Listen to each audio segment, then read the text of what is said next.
deseando, como siempre, que la paz y la gracia de nuestro Dios Padre y de nuestro Señor Jesucristo sea con cada uno de ustedes. Hoy pidiendo, hermanos, que sea su Espíritu Santo el que me utilice como instrumento para poder entregar esta enseñanza en su voluntad y que ésta pues pueda rendir su fruto en sus propias vidas en el momento deseado y en el propósito de Dios. Pues primero les pido una disculpa, hermanos, porque ha pasado más de un mes en el que yo no subía la sesión 5, pero hoy gracias a Dios ya podemos estar retomando nuestro seminario web de evangelismo llamado Tácticas. Y el día de hoy pues igualmente tenemos una sesión bastante interesante con mucha información que nos va a ayudar y vamos a continuar sobre la misma línea de la apologética para seguir preparándonos y ser capaces de poder enfrentar pues las situaciones más críticas y más complejas a las cuales nos enfrentamos la mayoría de nosotros a la hora de pues enseñarle el evangelio a otra persona. Pero también vamos a retomar nuestro estudio de cómo ir desarrollando un mensaje evangelístico de la forma y utilizando la misma metodología que usaban los apóstoles, que era presentar un pequeño resumen del evangelio, pero considerando los puntos esenciales que este mensaje debe de contener para que una persona pueda recibir el evangelio o pueda aceptar a Jesús de una forma informada y comprometida con el Señor y que no sea una persona que pronto abandone su fe. Entonces vamos a retomar también este estudio. Y bueno, para dar comienzo, mis hermanos, quisiera darles brevemente o platicarles una anécdota de una situación que yo viví, porque tendrá tendrá, bueno, algo será coherente con lo que pues el día de hoy vamos a aprender y tomará sentido conforme vayamos avanzando.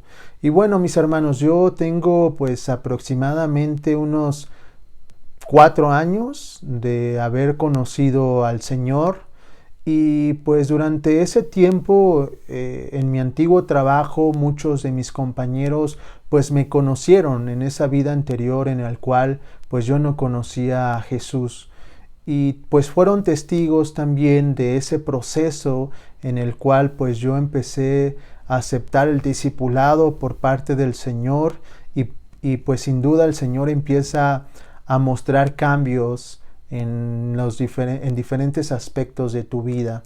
Y pues ellos se empezaron a dar cuenta de que mis puntos de vista eran distintos, que mi forma de comunicarme con ellos, de expresarme era distinta, que mis principios morales comenzaron a cambiar, que ya no participaba en actividades que pues no eran edificantes para mí, que yo empecé a comprender que pues también me hacían daño, ¿no?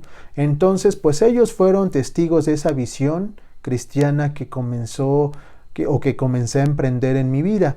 Y pues sin duda empiezan a haber preguntas, ¿no? Te empiezan a preguntar ¿por qué has cambiado? ¿Por qué ya no haces lo otro? ¿Por qué ya no piensas como lo decías antes?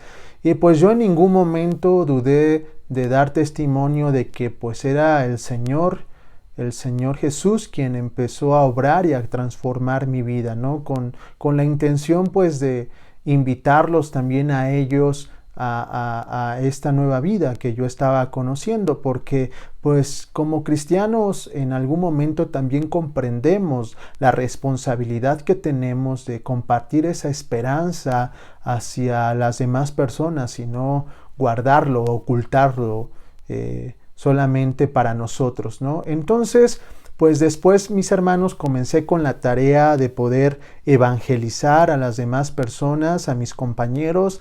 Elegí algunos de ellos que pues yo comencé a darme cuenta de que pues estaban muertos espiritualmente y empecé a darme cuenta pues que tenían diferentes problemas con sus familias.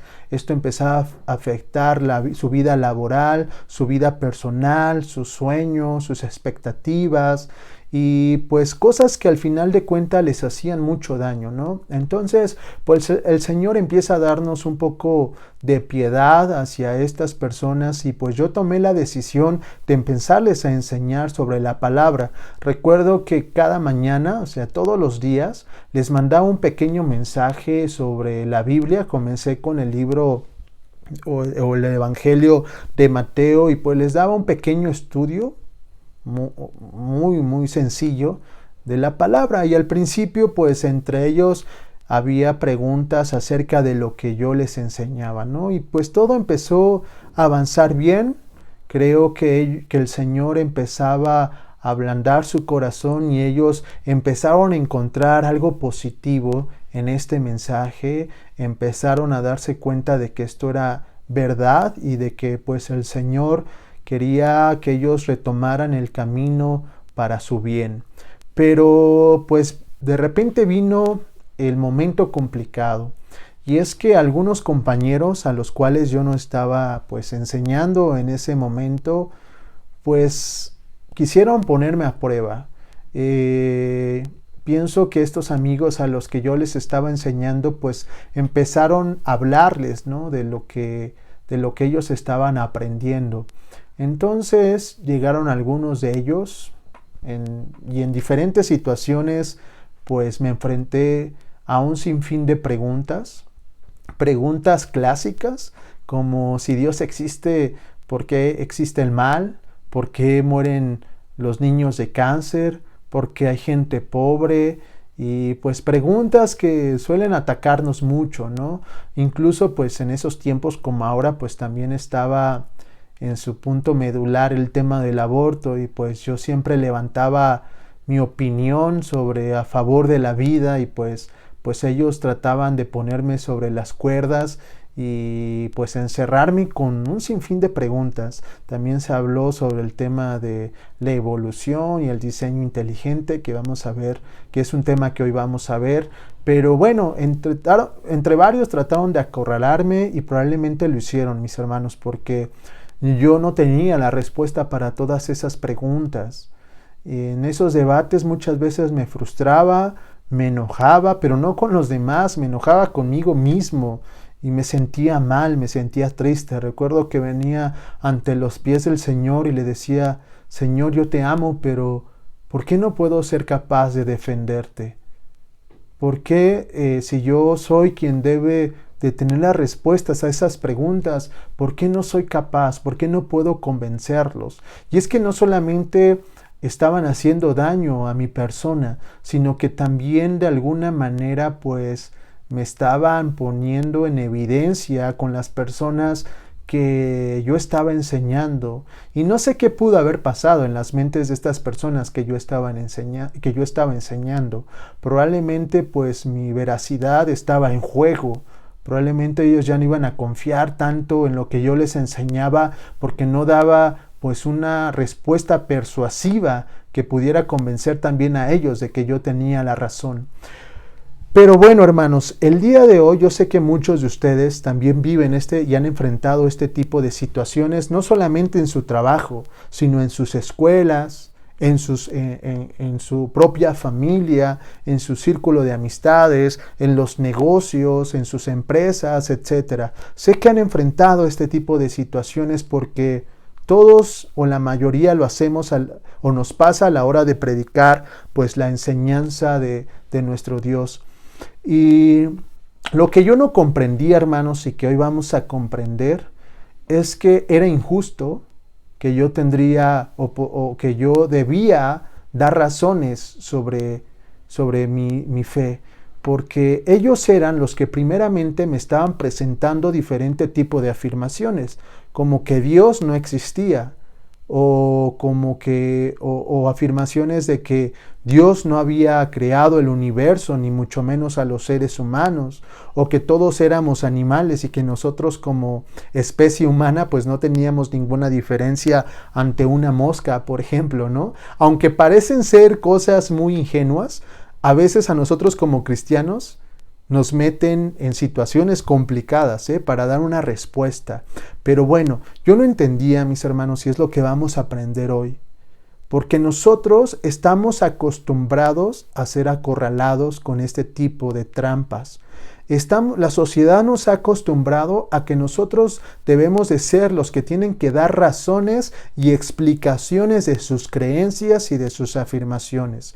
Y eso no es así, mis amados. Eso no es así. Hoy vamos a comprender y vamos a establecer una regla. ¿Cuál es esa regla? Que vamos a entender que aquel que entregue una afirmación debe de ser el responsable de demostrar las pruebas y las razones que sustenten esa fe. En algún momento lo haremos nosotros, pero les doy algo que les va a dar confianza.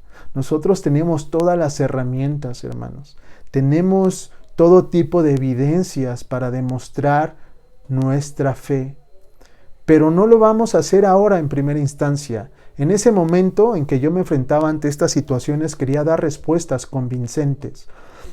Pero lo que aprendí con esta táctica es que yo primero tenía que explorar sus razones. Tenía que darles pruebas de lo que ellos nos estaban diciendo. Tenía que pedirles que no solamente me demostraran a mí, sino a las personas que los estaban escuchando, por qué había llegado a esa conclusión.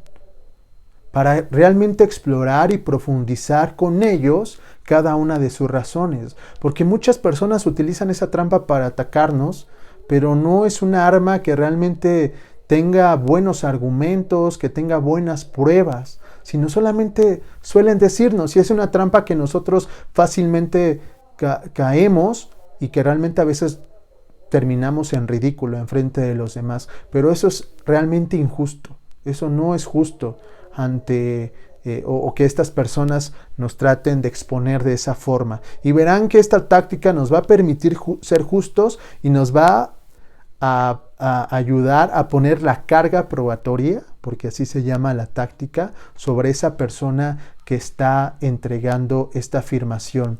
Pero para que me entiendan qué es la carga probatoria, quiero que vean la siguiente diapositiva. Observen lo siguiente, mis hermanos.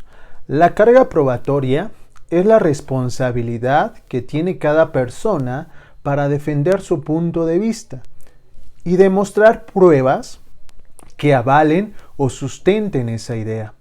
Así, hermanos, que para reforzar nuestra comprensión sobre esta táctica, vamos a establecer la siguiente regla. Y siémbrenla y háganse un tatuaje en su mente con esta regla. La persona que haga una afirmación es responsable de demostrarla. La clave de esto está en no permitir que nuestro interlocutor o las personas que cuestionan nuestra fe nos pongan en primera instancia a nosotros en una situación de defensa. Ejemplo de algo típico, como les estaba diciendo. Cuando alguien le diga a usted o afirme que Dios no existe, pues ya no saldrá a la defensiva o tratará de dar argumentos para probar la existencia de Dios, sino que su táctica será utilizar algo parecido a esta pregunta. Recuerde que pues muchas de nuestras tácticas están o la esencia de estas tácticas son las preguntas. Debemos de ser cautelosos para utilizar preguntas. Entonces, usted ante este tipo de situaciones va a utilizar las siguientes preguntas. Tome mucha atención en el sentido que dan. Así lo dirá usted. De acuerdo, me gustaría escuchar. ¿Cuáles son las pruebas que tú tienes para afirmar que Dios no existe? ¿O cuáles son las razones por las cuales tú has llegado a esta conclusión? ¿Se dan cuenta qué hubiese pasado si yo, hermanos, hubiera utilizado estas preguntas hacia estos compañeros que querían ponerme sobre las cuerdas? Yo no lo hice. Yo lo que quise, como muchos de nosotros, pues es buscar una respuesta, ¿no? Y me ponían en un estado de frustración y de tristeza. Pero vean cómo cambia la situación completamente si yo primero hubiera puesto en prueba cada una de sus afirmaciones. porque de esta manera lo que hubiera hecho es poner la carga probatoria sobre los hombros de aquel que me estaba afirmando o me estaba dando sus puntos de vista. Además, pues esta táctica también parece ser justa, ¿no? Porque al final de cuentas, él era el que estaba entregando una afirmación. Y primero él tenía que defender y exponer las pruebas de su afirmación. Así que para continuar y para ir afinando nuestro entendimiento acerca de esta nueva táctica, para ello vamos a ponernos ahora en el siguiente escenario donde conoceremos dos argumentos totalmente opuestos y de los cuales se habla mucho y nosotros pues creo que muy pocos no hemos sido enfrentados con este argumento, que es el tema o la teoría de la evolución en contra del diseño inteligente. Pero quiero darles una pequeña definición de qué es cada uno para que ustedes aterricen la idea y vayan desarrollándola de buena manera, ¿de acuerdo, mis hermanos? Entonces vamos a ver qué es el diseño inteligente. El diseño inteligente es un argumento que sostiene que el diseño del universo implica la existencia de un diseñador. En nuestro caso, pues ese diseñador es Dios. Y que este diseñador tiene un papel esencial en el diseño del universo y la vida. Y ahora tenemos su contra, que es la teoría de la evolución. Muchos la aprendimos en la primaria y muchos ateos o agnósticos o seculares es clásico que nos ataquen con este argumento. La teoría de la evolución es un argumento pues apuesto, ¿no?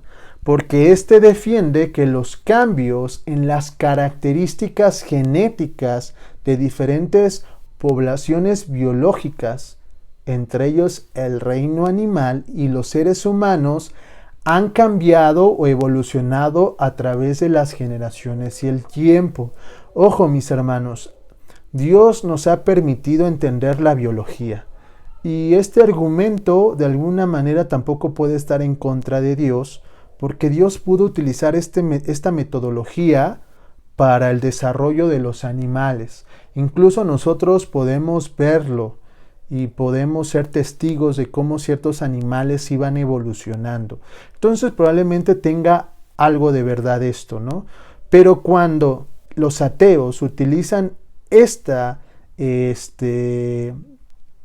argumento para concluir que Dios no tiene participación en el desarrollo de la humanidad, entonces ya de alguna forma se puede poner en nuestra contra. Pero la realidad es que si somos astutos y podemos dominar este argumento, al final de cuentas vamos a ver que este puede estar de nuestro lado. Y como decía, por supuesto, pues los ateos defienden la teoría de la evolución para explicar pues el surgimiento y el proceso del desarrollo de la humanidad. Pero bueno, ellos tampoco dan una explicación de cómo se generó el universo, sino que esta teoría de la evolución la hacen a partir de que el universo ya existe, ¿no? Y cuando tú le preguntas, oye, pero ¿cómo se creó el universo? O sea, ¿cómo empezó a surgir la vida y la tierra?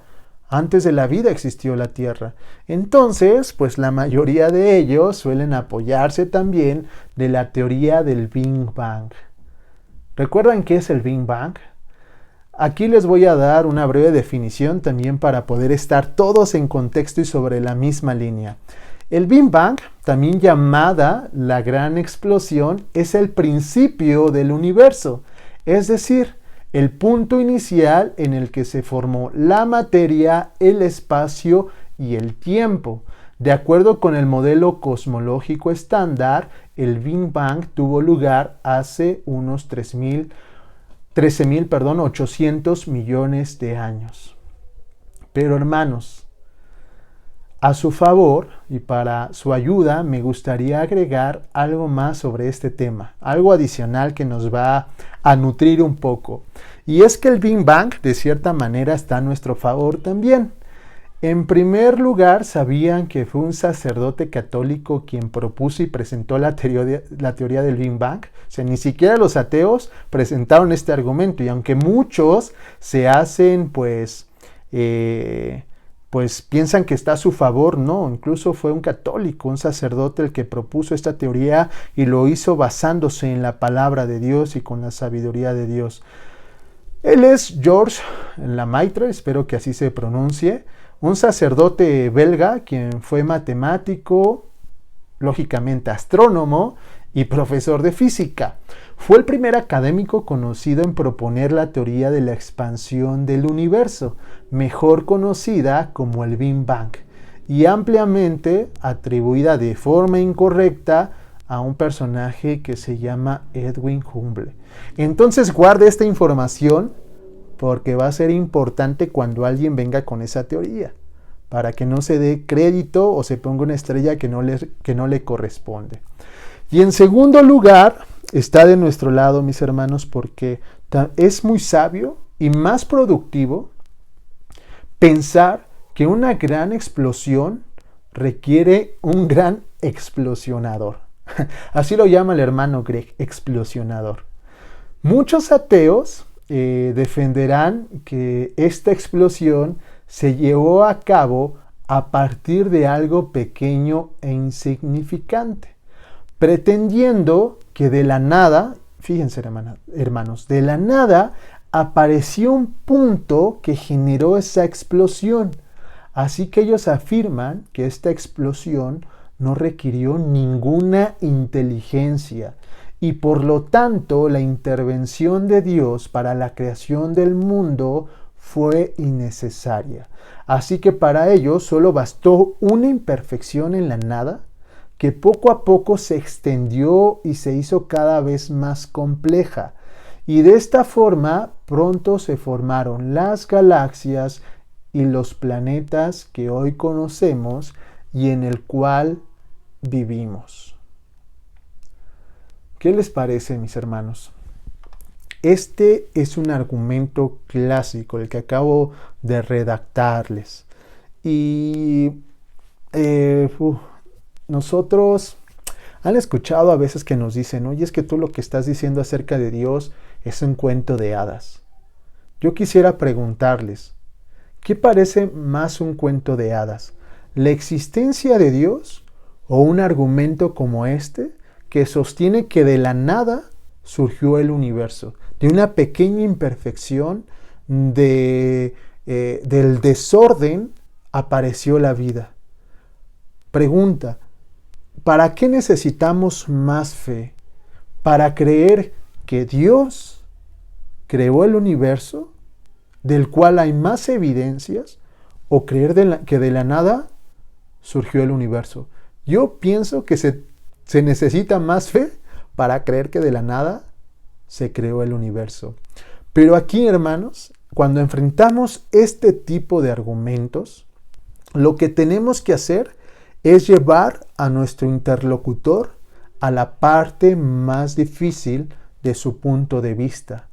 Y esto, hermanos, se trata de que ellos ahora nos expliquen por qué han llegado a tal conclusión. Ya no vamos a empezar, no, mira, es que la existencia de Dios lo creó en el Génesis. Algunos que son creacionistas tendrán sus argumentos, algunos que creen en la tierra nueva, en la tierra vieja, presentarán sus diferentes argumentos que son buenos e importantes que lo sepan, pero a primera instancia ya no lo vamos a hacer. Lo que vamos a hacer es llevar a nuestro interlocutor a que nos dé las pruebas y las razones de lo que su relato está presentando, ¿no? Porque a lo mejor el cuento de hadas realmente es el de él.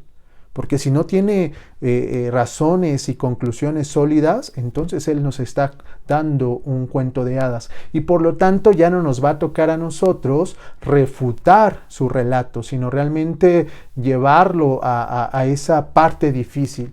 Y es que muchos piensan que, pues, como les digo, que somos nosotros, ¿no?, los que dan un cuento, pero si nosotros realmente indagamos en sus pensamientos, probablemente aterricemos sus ideas y les haremos darse cuenta que pues no están dando o entregando un pensamiento correcto.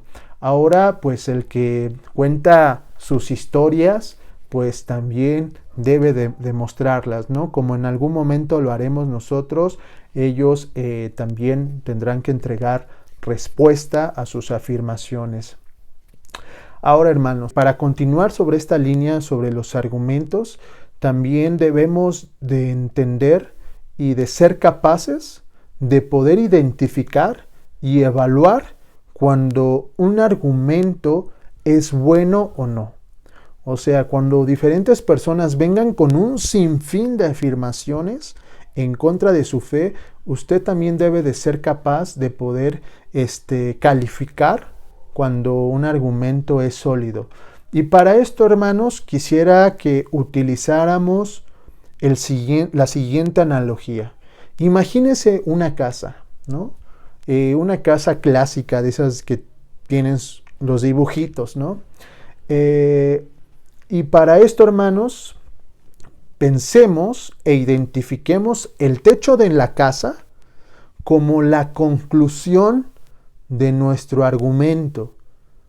Por ejemplo, esto que escuchamos de este argumento sobre la teoría del Big Bang, que el universo se generó de la nada, es una conclusión.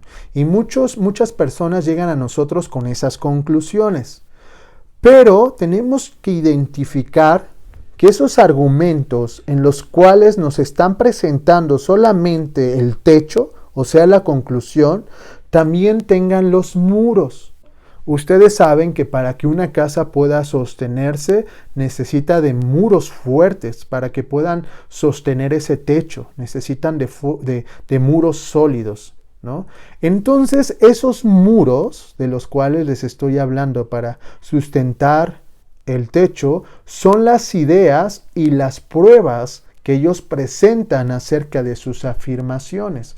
Estas pruebas pues deben de ser sólidas para que pues la conclusión que ellos nos presenten pues también sea sólida y no se caiga, ¿no? Entonces, ustedes con esta táctica de la carga probatoria lo que van a hacer es identificar, o sea, ya no se van a dejar guiar solamente por la conclusión, sino que ahora con estas preguntas van a tratar de descubrir si realmente este techo tiene muros o no. Porque si no tiene muros, pues fácilmente se va a venir abajo y va a ser mucho más fácil para nosotros poder dar un mensaje, ¿no? Que aquellos, ya cuando realmente tienen pues las pruebas más sólidas, probablemente necesitemos un mensaje más intelectual y mejor informado para esa persona. Entonces, con esta analogía, hermanos, recuerden, siempre que alguien llegue con una afirmación, deben de ser capaces de poder evaluarlo y calificarlo considerando que tiene buenos muros. Ahora otro ejemplo, hermanos, que puede ser pues muy común también entre muchos de nosotros, de los cuales pues laboramos o hemos laborado y que servirán para ayudarle a identificar, pero también a prepararse para presentar un buen argumento que no solamente lleve su conclusión como techo, sino que lleve unos muros sólidos. Imagínese que pues usted en su empleo pues tiene la decisión de pedir pues que lo asciendan de puesto, ¿no? Y pues usted ya lo ha pensado varios días porque piensa que por el tiempo que lleva en la organización, por la experiencia que tiene y la confianza y la buena amistad con su líder, pues lo merece, ¿no? Y pues decide en un día específico, pues prepararse, ¿no? Y pedir esa oportunidad. Entonces imagínese dos escenarios. En el primero, pues usted en la junta diaria, nervioso, decide hablar con su jefe y le dice, oye, pues quería hablar contigo y creo que pues es el momento oportuno. Dice, sí, dime, claro, ¿qué necesitas? Pues me gustaría y he pensado durante estas últimas semanas que pues hay una vacante, ¿no? Importante como la gerencia de ventas, ¿no? Pongamos un ejemplo.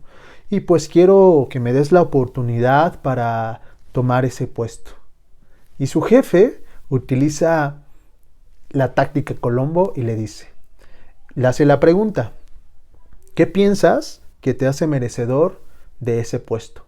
Y tú respondes, pues mira, llevo ya 15 años en la compañía, pues la conozco, sé hacer pues todos los procesos, conozco a todos mis compañeros, me llevo muy bien con ellos, tengo buena relación con los clientes, pues ya creo que le he dado mucho a la compañía de mi vida, trabajo pues muchas horas, soy un hombre esforzado, llego temprano y empieza pues a decir este tipo de argumentos, ¿no?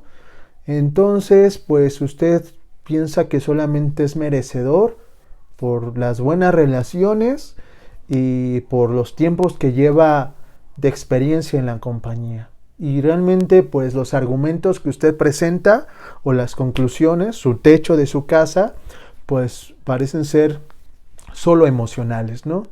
Entonces pues su jefe empieza a evaluar que sus muros pues no son sólidos. Entonces pues le dice, pues voy a pensarlo y hablamos la siguiente semana. Y pues la siguiente semana se da cuenta que la vacante fue cumplida por una persona externa. Pero ahora fíjese el escenario adecuado. Usted va con la misma intención de pedir esta oportunidad de trabajo. Pero en esa oportunidad que le da su jefe para hablar, usted empieza a demostrar en esa pregunta que le hace de por qué es merecedor, empieza a mostrar números que respaldan el crecimiento que usted le ha dado a la empresa de manera monetaria.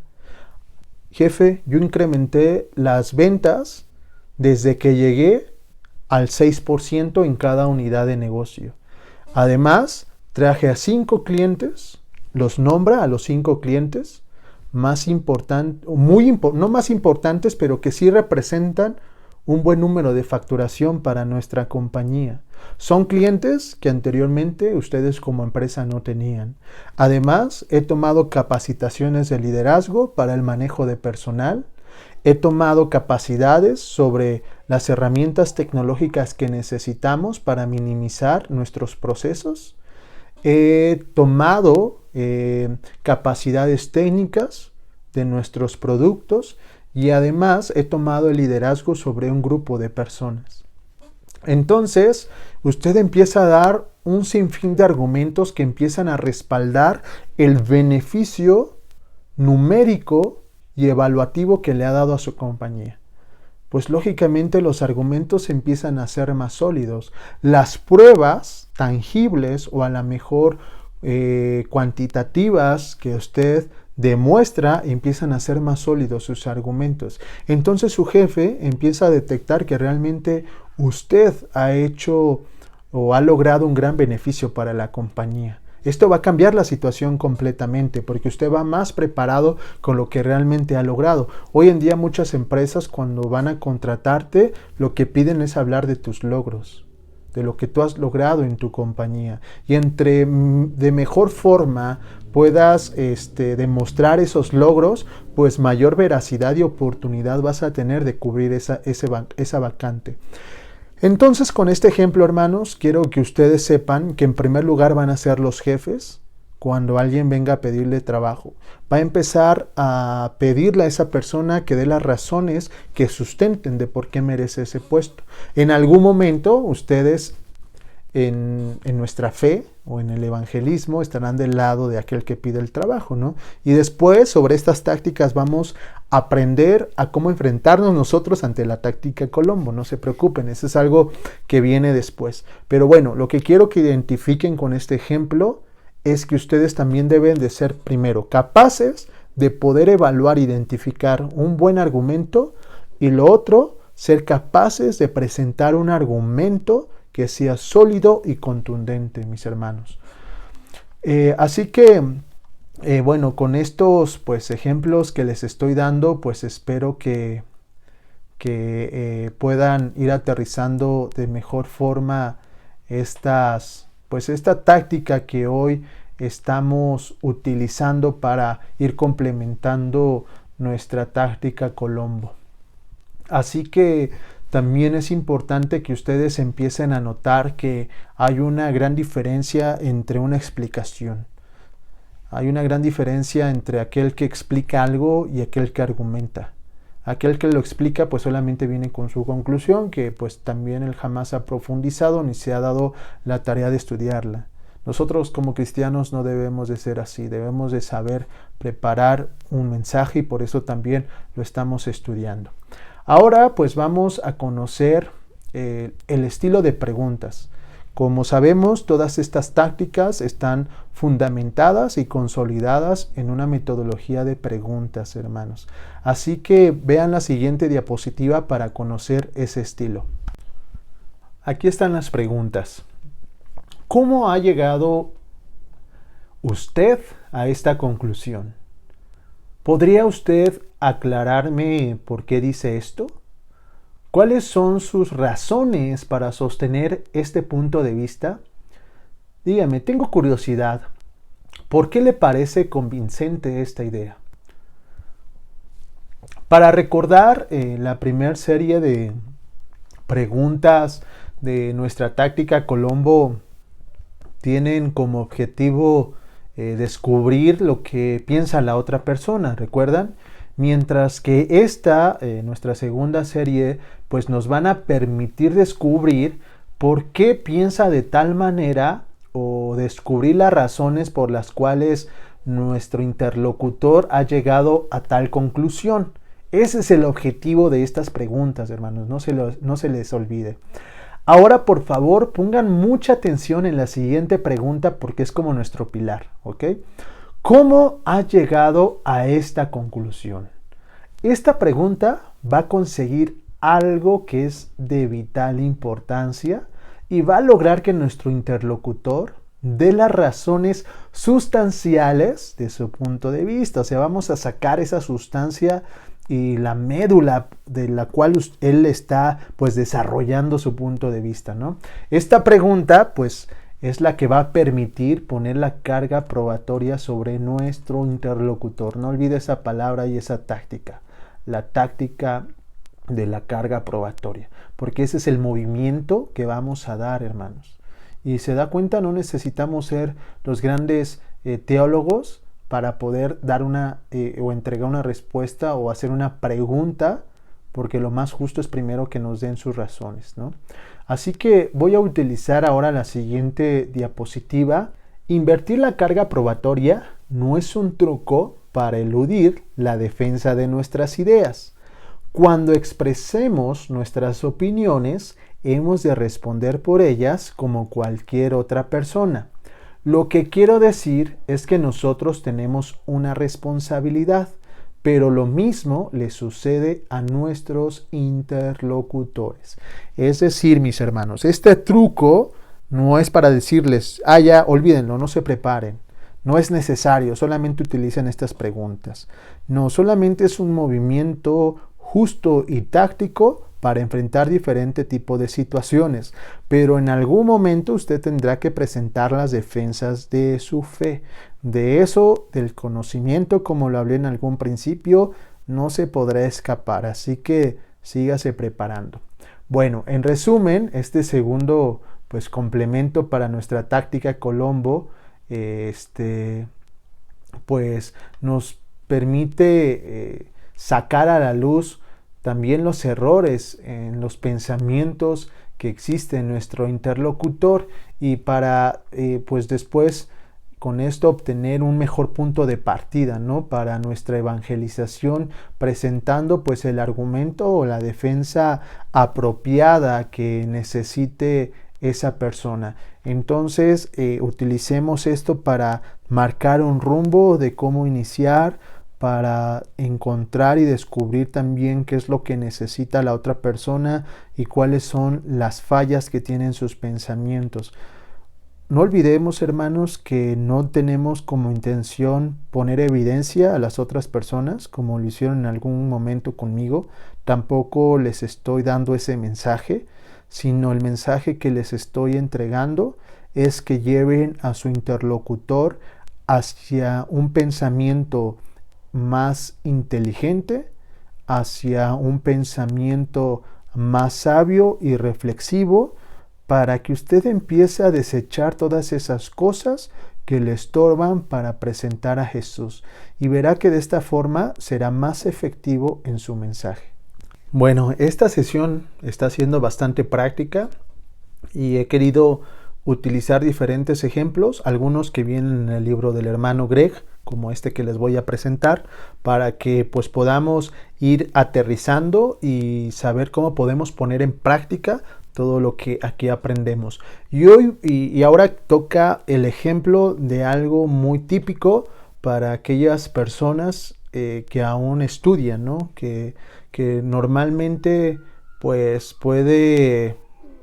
se presenta pues a veces hasta en la secundaria, ¿no? Pero normalmente en la universidad o en la preparatoria a los jóvenes que pues son cristianos, ¿no? Y esto pues se presenta cuando los profesores dan sus puntos de vista acerca del cristianismo, pero para ser más objetivos, no limitándolo solamente a este ejemplo, vamos a utilizar cuando un profesor pues nos dice que la Biblia pues es solamente un montón de fábulas, un montón de cuentos, ¿no? Y no solamente con el profesor, pasa en muchas otras áreas de nuestra vida, pero para ser objetivos vamos a utilizar este tipo de ejemplo. Y suele pasar exactamente lo mismo cuando un profesor da este tipo de afirmaciones, que pues el cristiano lo que trata de hacer es pues defender y ponerse en un debate con su profesor, ¿no? Él lo primero que viene a su mente es presentar defensa y empezar en un diálogo de debate en frente de todo el salón de clases para poder defender pues sus pensamientos. Pero esto suele ser una trampa que pues muchas veces nosotros no tenemos pues una ventaja, porque el profesor de alguna forma es la autoridad sobre el salón, probablemente sea mucho más respetado que nosotros, intelectualmente pues a lo mejor el grupo piensa que él es superior y pues va a ser muy difícil ganarle, ¿no? Va a ser, o mejor dicho, es un error tratar de hacerlo de esta forma, tratar de llegar inmediatamente al debate, porque pues él tiene esa ventaja sobre nosotros, que es la autoridad sobre el salón, que es una persona mayor y que pues eso pues le da la etiqueta de pues ser intelectualmente superior, aunque pues a lo mejor en estos temas a veces no lo sean, ¿no? No todos somos sabios en cualquier tipo de pensamiento. Pero bueno, lo que quiero enseñarles ahora es cómo enfrentar este tipo de situaciones. O sea, cuando te encuentres en ese escenario, yo sé que muchos se han preguntado, ¿cuál es la forma correcta de poder dar el siguiente paso, ¿no? No dijimos desde un principio que íbamos a ir haciendo un plan de paso por paso. Bueno, les voy a dar un ejemplo y de cómo enfrentar este tipo de situaciones y cuál es la mejor forma. Entonces consiste en lo siguiente, mis hermanos. Cuando te enfrentes a este tipo de situaciones, lo que vas a hacer pues es levantar tu mano de una forma cordial y harás una pregunta. Y para empezar a abordar este tipo de afirmaciones negativas, puedes iniciar preguntando algo como: profesor, ¿podría usted darnos más detalles de lo que nos quiere decir? ¿O de qué clase de fábulas está usted hablando? ¿Cree usted que no hay nada en los documentos bíblicos que tenga algún valor histórico? Observen que todas son preguntas creativas y variantes. Todas utilizan como base nuestra pregunta pilar, ¿la recuerdan? que es ¿qué quiere decir usted exactamente? Así que deja que sea tu profesor el que explique, y como buen estudiante y una persona y un cristiano respetuoso, pues vamos a escuchar cuidadosamente, vamos a tomar nuestras notas, y si nuestro profesor titubea o le cuesta trabajo pues aclarar ese punto de vista, se hará evidente que no las ha pensado, ¿no? O reflexionado con profundidad. Así que no, nuestra tarea es dejar que pues, el profesor lo explique y seguir pues avanzando de esta forma, ¿no? Pero bueno, también es importante mencionar que muchos de nuestros profesores pues suelen ser bastante astutos, ¿no? Y puede que nos presenten una maniobra como la siguiente para darle vuelta al asunto. Y él podría decirte algo como lo siguiente: vaya, tú debes de ser uno de esos cristianos que creen que la Biblia es la inspirada palabra de Dios. De acuerdo, te dice él, voy a ser imparcial en este asunto. Imagínense que observa su reloj y a continuación le dice lo siguiente: creo que hoy tenemos un tiempo de sobra. ¿Por qué no te tomas este tiempo y nos demuestras a toda la clase por qué la Biblia no está llena de un montón de fábulas? ¡Sas, hermanos! ¿Qué acaba de hacer el profesor? Porque con un movimiento rápido ha puesto hábilmente de nuevo la carga probatoria sobre nuestros hombros. ¿Qué haría usted? Él está pidiendo que enfrente de toda la clase exponga las razones por las cuales usted defiende que la Biblia no es un montón de fábulas. ¿Ven? Bueno, aquí va la explicación. Este movimiento por parte del profesor es injusto, porque nosotros no hemos hecho ninguna afirmación, ¿están de acuerdo? Nosotros no hemos dicho que el cristianismo y que la Biblia, nada. Así que no muerdas el anzuelo, hermano. No caigas otra vez en la trampa, porque ahora el profesor está intentando, con esto de manera injusta, que tú hagas su trabajo. Eso es lo que él quiere. Así que no permitas esa injusticia. Pero aquí es donde volveremos a utilizar nuestra táctica para pasarle de nuevo la carga probatoria a quien debe de llevarla. Es como pasarse la bolita, ¿no? Y nosotros debemos entender que cuando alguien haga una afirmación, la bolita no debe estar en nuestras manos, debe estar en las manos de aquel que dé esa afirmación. Así que para pasarle la bolita, te aconsejo darle una respuesta como esta: en realidad, señor profesor, yo no he expresado pues mis ideas en ningún momento, de modo que ahora mismo está usted suponiendo cuál es mi punto de vista. Incluso pues hasta es posible que piense como usted. Mi punto de vista creo que en este momento pues es irrelevante. En este tiempo pues lo que yo creo pues no importa. Son sus ideas las que pues están sobre la mesa, no las mías. Yo pues solo soy un estudiante pues intentando aprender. Le pregunto para que usted aclare lo que quiere decir y considerar si su afirmación está bien sustentada. Nada más, solo por eso pregunto. Y así, mejor dicho, y si te da pues una respuesta, agradécele, y tú por lo tanto te has librado de la mejor manera. Y puede que lleguen a una conclusión correcta que te permitan seguir la charla en otro momento, ¿no? O puede que el salón y tú pues se den cuenta que lo que está diciendo su profesor pues no tiene ninguna evidencia y que pues no, o que tiene que ser responsable más adelante de lo que puede afirmar en contra de Dios. Entonces ya no lleves tú la bolita, ya no cargues tú la carga probatoria sobre tus hombros. Aprenda a dominar esta táctica para pasar esa carga y verás que será mucho más edificante. Será mucho más edificante y efectivo para ti dar este tipo o enfrentar con esta táctica este tipo de situaciones. Bueno, mis hermanos, y con este ejemplo del profesor, pues también trato de ejemplificar pues esas situaciones en las cuales nos enfrentamos a críticos pues de un nivel superior, ¿no?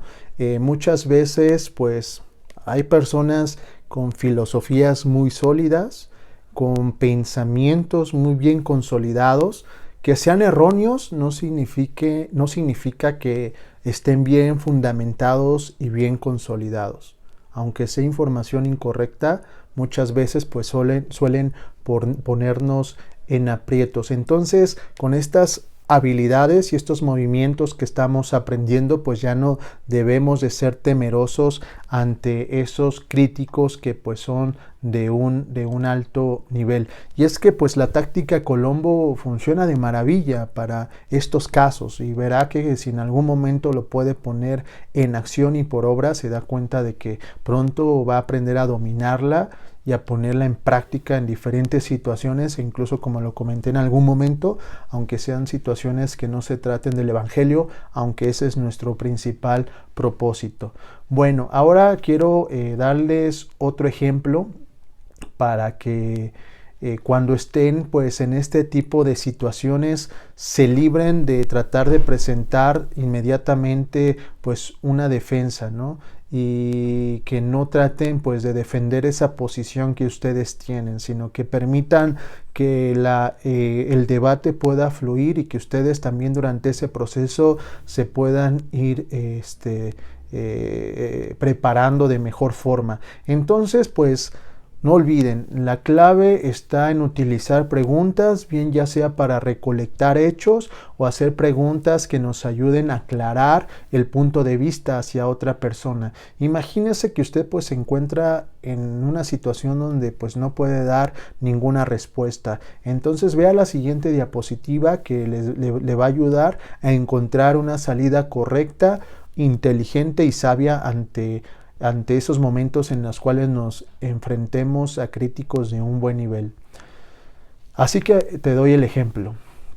Parece que sabe usted mucho más que yo sobre este asunto y tiene algunas ideas interesantes. El problema es que para mí se trata de una nueva afirmación. ¿Podría usted hacerme un favor? Me gustaría mucho entender bien sus ideas, pero tiene que bajar un poco el ritmo para que yo pueda comprender con claridad lo que quiere decir.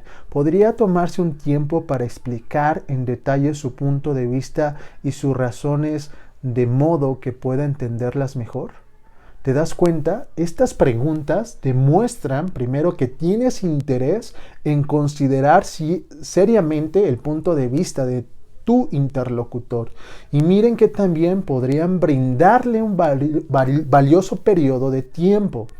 También tenemos que asegurarnos de entender bien las ideas. Incluso si es necesario escribirlas, debemos de hacerlo.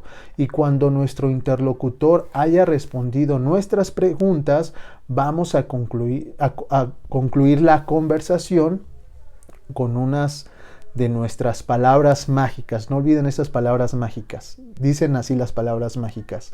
Amigo, ahora déjame pensar en ello y me gustaría seguir hablando contigo un momento.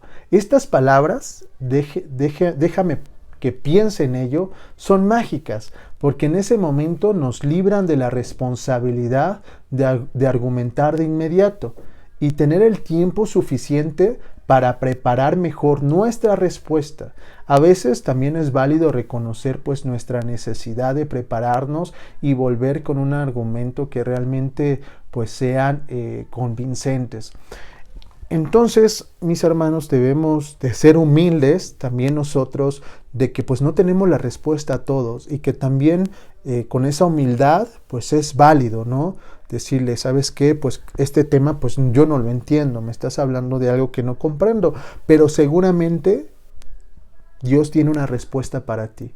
Entonces usted puede regresar, y aquí es importante que usted aprenda a desarrollar ideas. En los primeros pasos puede apoyarse de los grandes maestros que existen en la iglesia, del pastor. Creo que uno de los hábitos que yo tengo es recurrir a otros hermanos que tienen habilidades o especialidad o especialización en diferentes temas. Entonces, usted también sea humilde en poder escuchar y aprender de otras personas. A veces pensamos que ya lo sabemos todo, que no necesitamos de nadie, que somos los grandes teólogos. No, hermanos, tenemos que ser humildes en nuestro aprendizaje. Entonces, a mí una de las cosas que me gusta es aprender de los demás, de sus puntos de vista. Dios nos revela sabiduría a cada uno de nosotros, principalmente por las diferentes situaciones que hemos enfrentado en nuestra vida. Y estoy seguro que si usted busca esos recursos en otro hermano, él estará dispuesto de ayudarle a responder esas preguntas con los cuales lo han enfrentado. Pero pues usted también tiene que tener la capacidad de agarrar un cuaderno, de hacer un estudio, de buscar la información, de pedir al Señor en oración que le revele la respuesta. Tiene que tener la capacidad y la disciplina de hacer ese método. Y hablando de mensajes, pues aquí concluimos nuestra táctica de la carga probatoria y ahora sí pues le damos pues continuidad a esto que hemos ido trabajando de cómo ir preparando un mensaje, ¿no?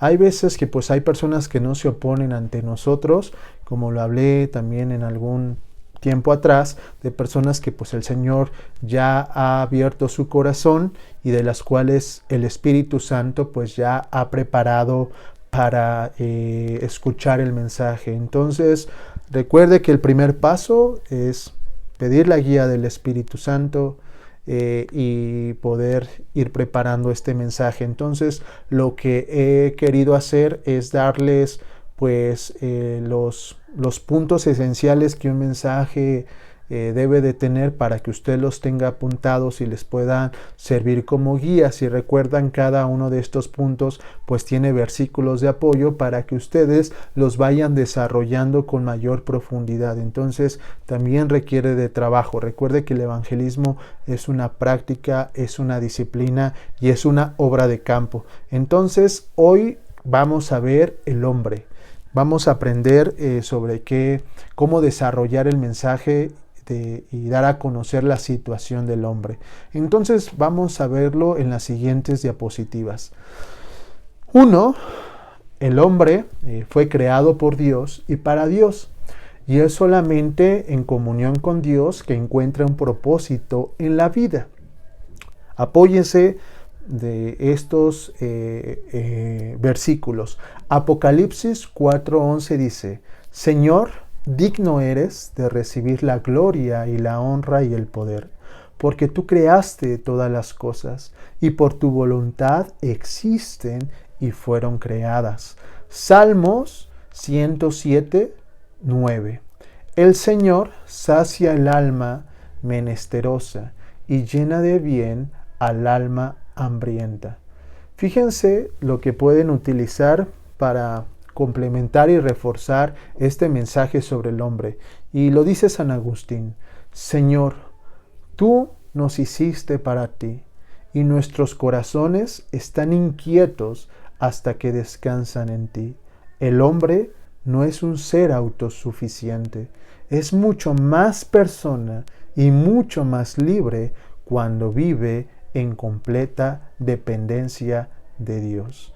Aquí hay algunos otros versículos que pueden seguir utilizando para reforzar este mensaje. El número 2, hermanos, dice: el hombre se ha rebelado contra la autoridad de Dios siguiendo sus propios fines egoístas, creando sufrimientos terribles para sí mismo y para la sociedad. Este mensaje me encanta porque pone en evidencia lo que el hombre ha hecho con su propia vida y con este mundo. Isaías 53:6 dice: todos nosotros nos descarriamos como ovejas, cada cual se apartó por su camino, mas Dios cargó en él el pecado de todos nosotros. En Cristo Jesús, por supuesto. Tito 3:3 dice: porque nosotros también éramos en otro tiempo insensatos, rebeldes, extraviados, esclavos de concupiscencias, y deleites diversos, viviendo en malicia y envidia, aborrecibles y aborreciéndonos unos a otros. Dios dio al hombre dominio sobre la tierra para cuidarla. El hombre ha recibido mandato para desarrollar la agricultura y la ciencia y para crear el arte, pero el hombre rechazó la autoridad de Dios, queriendo ser él mismo su propio Dios, dejando de honrar a Dios o darle gracias, y comenzó a adorar a ídolos, es decir, cualquier cosa o persona o ideología que ponemos en el lugar de Dios. Entonces Dios le abandonó a sus propios deseos y la consecuencia es el pecado, el sufrimiento y la muerte. Por lo tanto, el hombre es ahora esclavo del pecado. ¿Ven, hermanos? Utilizando estos puntos vamos a poner de manera muy resumida la situación que tiene hoy el hombre en su relación con Dios. El número 3 dice, la consecuencia del pecado del hombre es su muerte eterna, la separación de Dios. Isaías 59:2 dice, vuestras iniquidades han hecho división entre vosotros y vuestro Dios, y vuestros pecados han hecho ocultar de vosotros su rostro para no oír. Romanos 6:23 dice, porque la paga del pecado es muerte, mas la dádiva de Dios es vida eterna en Cristo Jesús, Señor nuestro. Eso es lo que usted puede presentar para fortalecer su argumento. El hombre ha quebrantado la sagrada ley de Dios y ahora está bajo la condenación. Todos los hombres son culpables. No es necesario quebrantar todas las leyes, ni ser un gran pecador según criterio humano, para ser culpable delante de Dios. El hombre se ha separado de Dios, quien es la única fuente de vida, y por lo tanto está espiritualmente muerto. Como un árbol separado de sus raíces, él puede parecer vivo, pero en realidad está muerto. Bueno, mis hermanos, en cada uno de estos mensajes vamos en los puntos que les enumero, vamos dando nuestros argumentos o nuestras afirmaciones, pero como lo hemos aprendido, vamos construyendo nuestros muros, nuestras pruebas, y para eso son los versículos bíblicos. Entonces, nuestro mayor trabajo está en empezar a construir nosotros esos muros para nuestro mensaje. Aquí es donde pido que seamos esforzados, donde podamos tener un cuaderno, una libreta, un texto electrónico para poder trabajar en ese mensaje. Yo sé que el Señor va a empezar a trabajar en sobremanera en sus vidas para que ustedes vayan a ir predicando este mensaje. Ya aprendimos el mensaje sobre Dios, ya aprendimos el mensaje sobre el hombre, vamos a aprender el mensaje sobre Jesucristo, lo que Él ha hecho por nosotros, mensaje de la cruz,